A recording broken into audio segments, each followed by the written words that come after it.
What's going on, guys? This is Rob, and if you're enjoying the content that I'm uploading onto my channel, then feel free to subscribe, and you can also offer suggestions on topics and characters and storylines and whatnot that we can have discussions on later on in this channel.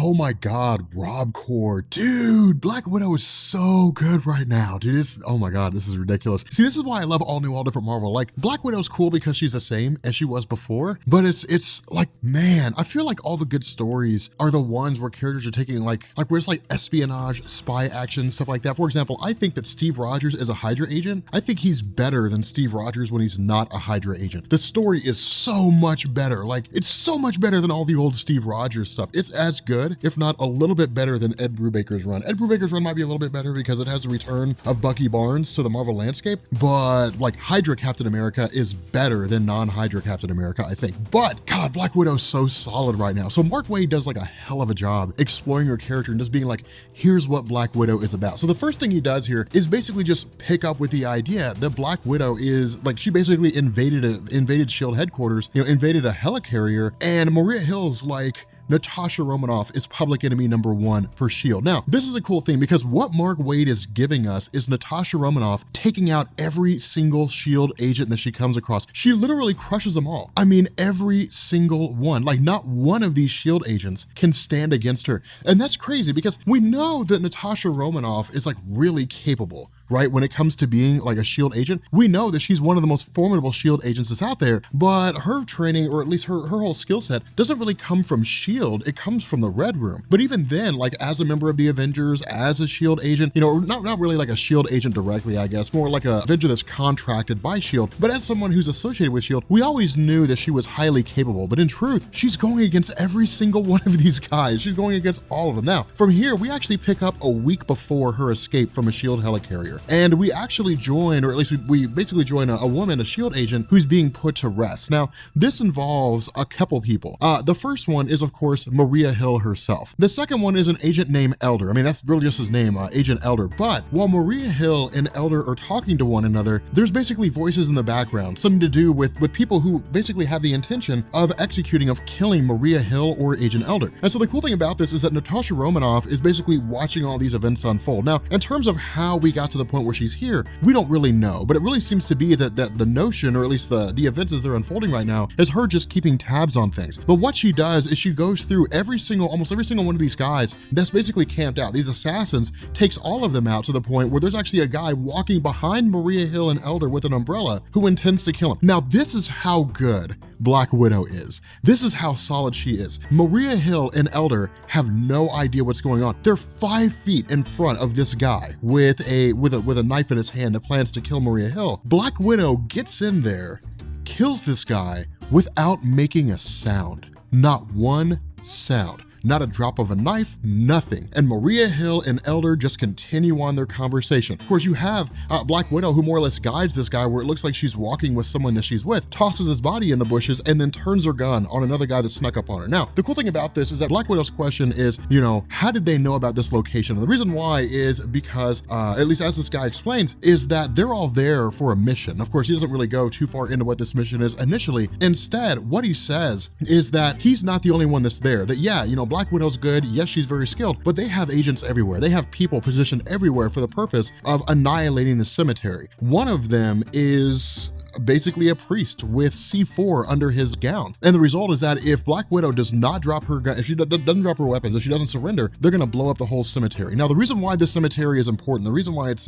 valuable, is because this is one of the last vestiges of the original Nick Fury. Keep in mind, in all new, all different Marvel right now, we have Nick Fury Jr. The original Nick Fury became the Watcher, and he appears, or at least he's appeared right now, in Unworthy Thor. I believe he appeared in the Silver Surfer, and I think he's appeared in another title. I don't remember which one it is, that's off the top of my head, but he's basically the Watcher now. He's the Unseen, as he's referred to. He's literally just chained to the moon. But with the original Nick Fury, he had all kinds of bunkers, he had a lot of different things there. This cemetery is where S.H.I.E.L.D. agents who die in the line of duty are laid to rest so that fellow agents, friends, can go visit them without having to worry about other people trying to kill them in the process. The caveat to all this is that the families of these S.H.I.E.L.D. agents can never know they're there. They can never know that they've been buried here. It's just this person's gone off the face of the earth. And it's just they go to the family and say, I'm sorry about your loved one. It was some mission. We can't give you any information or anything like that. It's kind of a weird situation. But what this guy says is that the target of whoever it was that sent them there was not Maria Hill. It was not Agent Elder. It was Black Widow herself. Now, at this point, we're introduced to a guy by the name of the Weeping Lion. That's really just kind of the name he goes by. And what he says is, after Black Widow goes through, breaks free and kills every last one of his henchmen, this guy Weeping Lion says it's very impressive. It's very interesting to see this. But what he does is he throws her a stack of files. And these files have crushing information because the response to Black Widow is, how the hell did you get this? Now,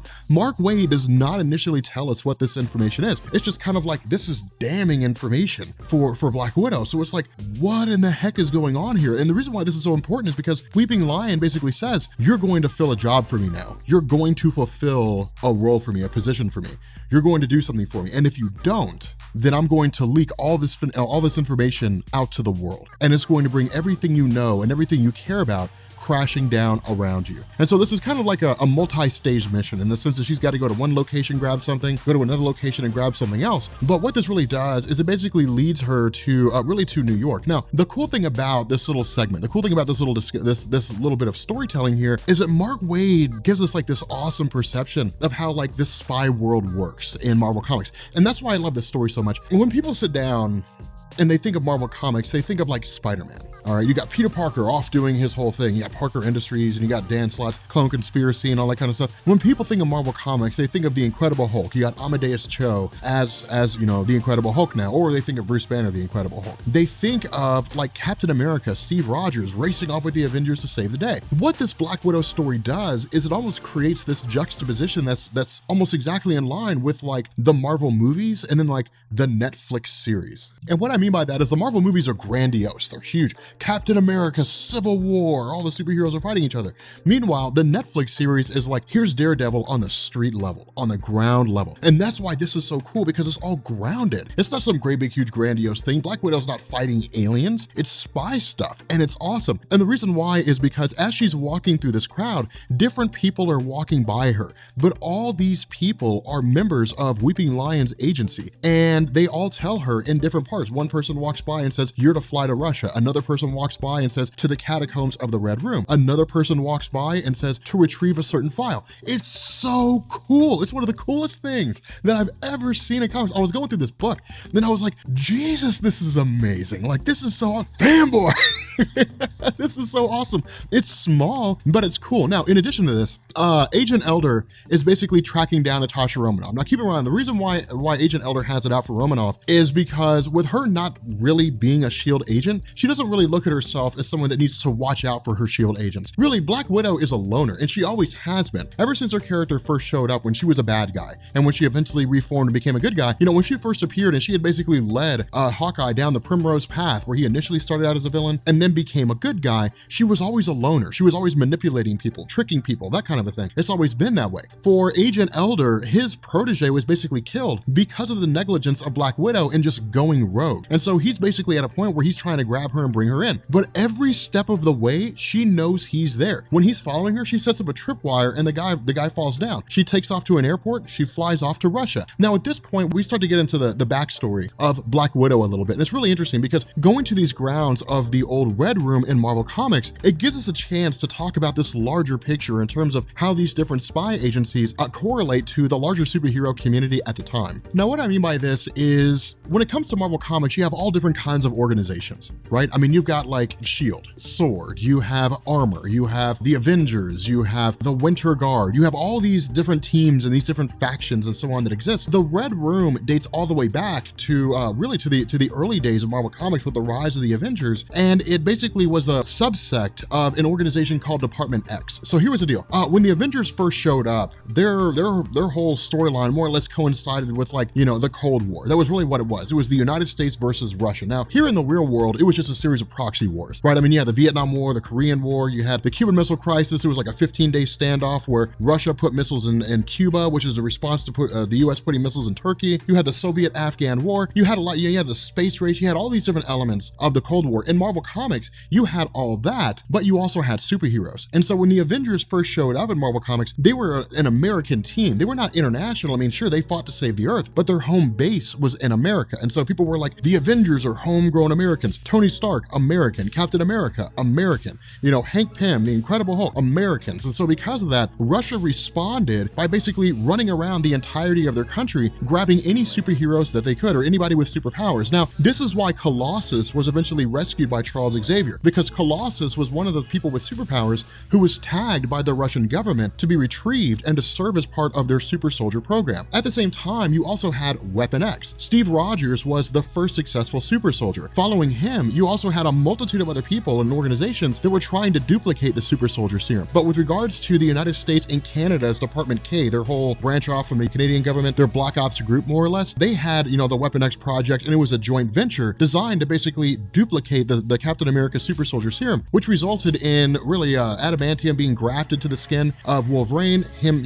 escaping by way of Bucky Barnes, and then, you know, going off to eventually fight the Incredible Hulk and become a member of the X-Men. In response to Weapon X, Russia created the Red Room. And the Red Room was basically a super soldier program of their own, where they would take kids and they wouldn't really give them like superpowers per se. They would just train them to be elite assassins. And the reason why was because there was no guarantee that the Weapon X project would actually be successful. Instead, as far as the Russians were concerned, it was more reasonable to just like train kids to be assassins, because if they're taught at a young age, you know, things like ballet, so they can move gracefully, they can learn how to fight gracefully. If they're taught how to use guns, if they're taught how to use stabbing weapons, if they're taught how to cry when they need to cry, how to laugh when they need to laugh, if they're taught how to blend in so they basically become invisible, then why would you need someone like Wolverine? You can see Wolverine coming a mile away, and his adamantium claws are really cool, but who's going to suspect that an 11-year-old girl is going to assassinate a sitting president? And so it creates like a really, really cool scenario. And so because of that, you know, with Natasha Romanoff going through the remnants of what used to be the Red Room, she's basically reliving a lot of these classic moments of her life, and we are as well. I mean, that's one of the cool things about Mark Waid's writing here, is he's reminding us a lot of where things came from. Now, there is an instance where Natasha Romanoff basically runs off on a mission and goes rogue. She's successful in achieving it, but she's injured in the process. In response, the harsh instruction of the headmistress basically requires that the wounds of Natasha Romanoff be sutured without any sort of anesthetic. So she's literally feeling the pain as the stitches are being applied, but she's also given a lesson in the sense that the scars that she's going to experience now and the scars that she'll experience later, physical, emotional, and so on, will be used by Natasha Romanoff to make her a better person, to say these scars are not a hindrance. These scars show me the mistakes I've made and how I can keep from making them again. In addition to that, she's also granted a little bit of a privilege here in the sense that when she's down in the catacombs of the Red Room, she's basically given access to these different books and this huge, you know, library of information that almost no one's given access to. Now, again, the reason for this is because of the fact that despite her mistakes, Natasha Romanoff is the most successful student of the Red Room. She's the best of anybody who's ever been part of the Red Room program. That, of course, was her big claim to fame. But while she was down there, what she had also been tasked with doing was basically grabbing a knife that she had basically stationed down in the catacombs the last time she was there, and no one would have known it was there. And so in her mind, she could go back and retrieve it, as well as the various files that are down there that she'd been sent to retrieve as well by the Weeping Lion. But when she gets to where this knife is supposed to be, it's suddenly gone, and she's stabbed by a young girl. Now, at this point, we pick up with a guy by the name of Losif. Now, Losif was a guy who basically just taught her how to shoot. I mean, that was really all there was to it. There wasn't a whole lot with regards to his character, but he was just one facet of the training that went on when it came to the Red Room. It was just one facet of the things that she experienced. But, you know, what he says is that the Red Room that Natasha Romanoff remembers is gone. However, it's been replaced with something new called the Dark Room. It's some twisted variation of the Red Room that she's experienced. Now, the reason why this is such a huge issue is because, they were trained organically, in the sense that if we think about it like the movie Soldier, for example, with Kurt Russell, right? I mean, in that movie, they were trained to be soldiers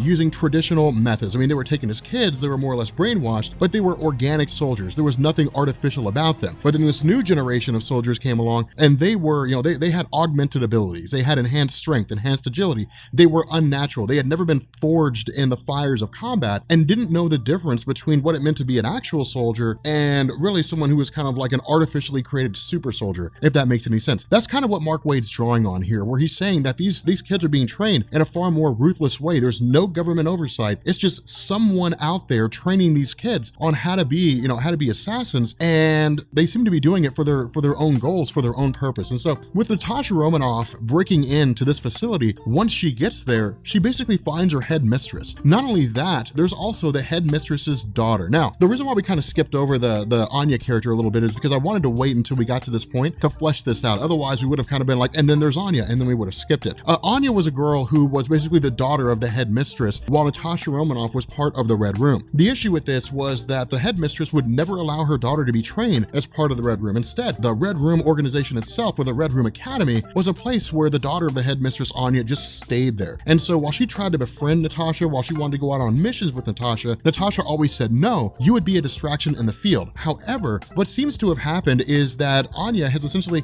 become just as good, or at least she claims that she's become just as good as Natasha Romanoff. The issue with this is that where Anya wants to fight Natasha, the headmistress says no, because it wouldn't be a fair fight. Natasha's injured. She's damaged right now. She's struggling. Let her heal, and then the two of you can fight. All this really is Mark Waid setting the stage for a later story, saying that Anya and Natasha Romanoff will fight later on if the comic is popular enough that people keep reading it. If no one reads it, well, then that'll never happen because it'll get canceled. But it's him basically setting the stage, saying here's going to be the main villain, so to speak, of Natasha Romanoff's story. But she's given the files by the headmistress, and of course Natasha Romanoff essentially sets off. The problem with this is that when she goes to meet with the henchman of the Weeping Lion, Agent Elder basically locates and tracks her down. And so what this does is this complicates the entirety of the meeting. And the reason why is because Agent Elder gets to her before any of Weeping Lion's agents get to her. And the reason why this matters is because of the fact that she knows right off the bat that he's a S.H.I.E.L.D. agent. The problem with this is that Natasha Romanoff is still loyal to S.H.I.E.L.D. She's not working with Weeping Lion because she wants to. Agent Elder believes she's working with Weeping Lion because she wants to, but she's not working with him because she wants to. She's working with him because she has to. She's basically being blackmailed into this. And so what she does is she walks up on Agent Elder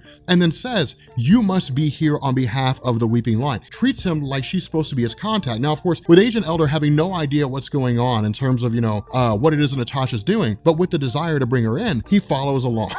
He says, yes, I'm definitely, I'm definitely one of his contacts. Lead me to where the drop-off point is supposed to be. We'll get together and we'll exchange these files. Now, of course, Agent Elder's goal is to basically learn as much as he can about what Natasha Romanoff's motivations are and then bring her in. The problem is that halfway through their meeting, as they're walking along, he's suddenly shot and injured. Now, this is really cool because when it comes to Natasha Romanoff, again, because of her loyalty to S.H.I.E.L.D., she's stuck in a tough spot. I mean, with Weeping Lion watching all of this unfold and keeping tabs on everything, he's basically told if Natasha Romanoff fails the meeting, leak all this information out to the world. Tell everybody what's going on. And so in his mind, with her walking off with a S.H.I.E.L.D. agent, he doesn't know her side of the situation. He doesn't know where she's coming from. And so in his mind, she's basically involved S.H.I.E.L.D. when he told her not to. And so he says, do an info dump, drop it all, dump it all out into the world. And so picking back up again with Natasha Romanoff, of course, it's really kind of a cat and mouse game. It's her escaping, from these guys of Weeping Lion. But the issue is that ultimately,